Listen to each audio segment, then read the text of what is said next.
이거는 그냥 대놓고 정부가 쌍용차 타지 말라고 부추기는 거죠. 물론 정부용만 하고 있을 건 아니고요. 쌍용차는 정말 정신 차려야 됩니다.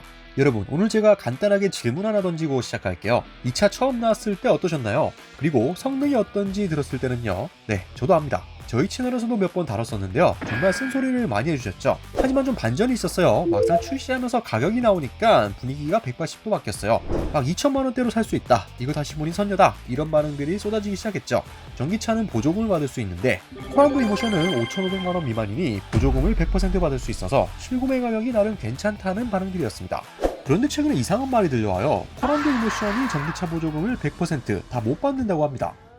아니, 이게 무슨 말인가요? 이러면 쌍용차에게 타격이 매우 클 거란 말이죠. 오늘은 코란도 이모션의 가격 그리고 보조금 기준에 대해서 좀 다뤄보려고 하는데요. 전기차 보조금 관련해서 요즘 정말 말이 많죠. 오늘은 그동안 했던 이야기 말고 또 다른 이야기를 해보려고 해요. 만약 전기차 구매할 예정이시라면 이건 필수적으로 알고 계셔야 나중에 억울한 일 안 당하실 겁니다. 집중해서 들어주세요.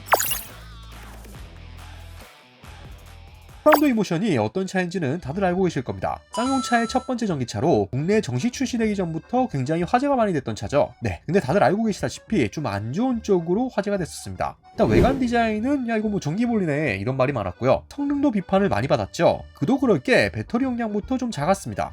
61.5kWh짜리 배터리를 탑재해서 최대 주행거리가 307km에 불과하죠. 전기차의 가장 중요한 스펙은 주행거리잖아요. 근데 상태가 이러니까 출시도 전에 사람들이 절대 안 산다 라는 반응들을 보였고요. 사실 소비자 입장에선 이런 반응이 나올 수밖에 없습니다. 주행거리 짧다고 한 소리 들었던 아이오닉5도 400km는 넘겼잖아요. 아무튼 분위기만 보면 출시도 전에 망할 것 같은 코란도 이모션이었습니다. 그런데 운명의 장난인지 사전 계약을 기점으로 여론이 바뀌기 시작했죠. 이유는 앞에서 말씀드렸죠. 바로 가격 때문이었습니다. E3 트림이 4,056만원, E5 트림이 4,598만원으로 구성됐는데요. 여기에 전기차 세제 혜택, 정부 보조금, 그리고 지자체 보조금까지 합치면 최대 2천만원 후반대의 가격으로 구매할 수 있거든요. 디자인이나 성능이 좀 부족한 걸 쌍용도 알았는지 가격 경쟁력만큼은 최대한 챙긴 모습이었습니다. 각종 언론에서도 막 신나서 기사를 내기 시작했어요. 또 상황이 이렇게 흘러가다 보니 소비자들 사이에선 코란도 이모션이 다시 보니 선녀다 라는 반응이 나오기 시작했죠. 그런데 최근 또다시 문제가 생겼습니다. 이거 솔직히 진짜 아무도 예상하지 못했던 문제일 거예요. 코란도 이모션이 정부 보조금을 100% 지급받지 못하게 된 겁니다. 코란도 이모션만 콕 집어서 보조금을 다 못 준대요. 좀 이상하죠? 올해부터 바뀐 전기차 보조금 정책을 살펴보면 100%를 지급받을 수 있는 기준 금액이 5,500만원 언더잖아요. 코란도 이모션은 당연히 이 조건을 충족하죠. 그런데 보조금을 100% 다 받을 수 없다니 이게 무슨 일일까요?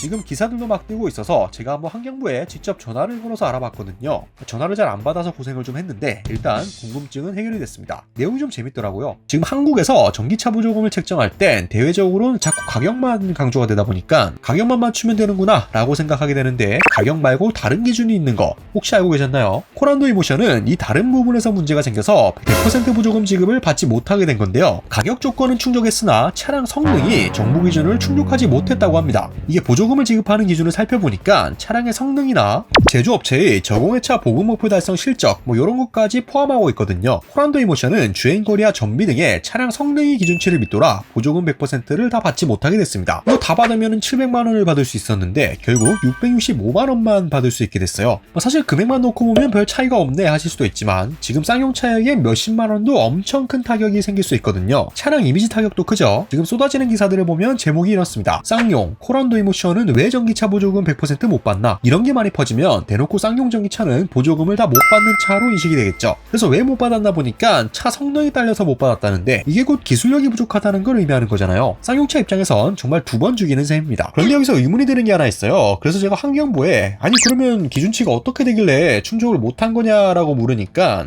내부 기준에 따라 정해지는 거라 알려드리기가 어렵다고 하더라고요. 아니 이건 또 무슨 말인가 싶죠. 내부 테스트 기준이 있다는데 그걸 왜 투명하게 공개를 못할까요? 아무튼 결론은 작년에 벤츠 EQA 같은 경우도 주행거리가 짧아서 보조금이 적게 나오는 상황이 놓였었는데 코란도 이모션 역시 비슷한 상황인 걸로 해석할 수 있겠습니다. 이 국내 전기차 보조금 관련 정책이 항상 좀 매끄럽지가 못한 것 같아요. 기준 자체가 묘하다는 말들이 많죠. 이번 코란도 이모션은 성능의 기준에 못 미친다고 100% 보조금을 못 받는데 다른 차는 가격 기준이 넘어도 보조금을 100% 받는 차가 있죠. 지난번에 영상도 내보내드린 적이 있는데요. EV6입니다. 이게 기본 트림 가격만 5,500만원 미만을 충족하면 해당 차량의 상위 트림은 그 가격이 어떻든 보조금 보조금 100% 지급 1차 기준을 통과하기 때문에 생긴 일이거든요. 그래서 결국 약 6천만 원의 EV6 GT 라인이 보조금 100%를 받을 수 있게 된다는 거죠. 여기 차량의 성능, 제조업체의 실적을 반영하면서 보조금을 지급하다 보면 결국 보조금 100%는 지급받는 차만 계속 지급받게 된다는 문제도 제기됐습니다. 오늘은 코란도 이모션의 보조금 관련 소식을 살펴봤는데요. 이와 관련된 네티즌의 반응도 좀 살펴보면요. 쌍용차 같은 중형 업체들은 다 죽으라는 거네 라는 반응이 있고요. 한 네티즌은 보조금 지급 기준으로 인해 일부 특정 차량 중심으로 시장이 돌아가기 직전의 상황이다. 해당 사태는 정부가 소비자에 대한 낮은 이해도와 보조금 운영에 대한 미숙함을 보여주는 대표적인 사례가 될 것이라며 강한 비판을 더하기도 했습니다. 물론 쌍용차도 반성을 해야겠죠. 어쨌든 보조금을 100% 다 받지 못하는 이유는 자사 차량의 스펙이 기준치에 못 미친다는 거니까요. 상품성을 더 개선해서 좋은 차를 출시할 수 있게 더 분발해야겠습니다. 이 영상을 보신 구독자분들 혹은 구독자가 아니더라도 저희 채널에 놀러와 주신 여러분들은 한국의 전기차 보조금 정책을 어떻게 생각하실지 궁금합니다. 지금 잘하고 있는 게 맞을까요? 아니면 부족한 부분을 더 개선해야 될까요? 다양한 의견을 주시면 추후 영상을 만들 때 큰 도움이 될 것 같습니다. 그럼 여러분들의 의견 기다리고 있겠습니다. 오토포스 20%였습니다.